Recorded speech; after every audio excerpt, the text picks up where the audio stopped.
In today's video, I'm going to be showing you how to remove Temu's minimum purchase limit. Okay, here we are on the Temu's homepage. All you got to do here is go up to support. You're going to click on support, and then you're going to scroll all the way down until you see contact us. Once you click that, it's going to open up a chat box to the Temu's customer service. As you can see, I spoke with them earlier, and you could just type this in there. You're going to type remove checkout limits. They're going to come up with a message saying, thanks for feedback. Please give us a moment. Yeah, and they messaged me pretty quick. It got to me a couple seconds later, and they gave me this message here. What you want to do is you want to click no, I still want to remove order limit. You go ahead and click on that. Give it a second. Bam.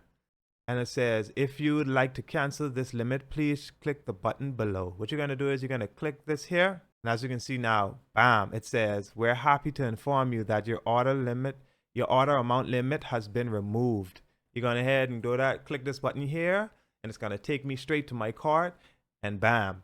Now, if you have a lot of orders that you're trying to put through, you can now check out all of them at once. Thank you guys for watching this video. Don't forget to smash the like button. And don't forget to smash that subscriber button and bell button to be notified whenever I post on this channel.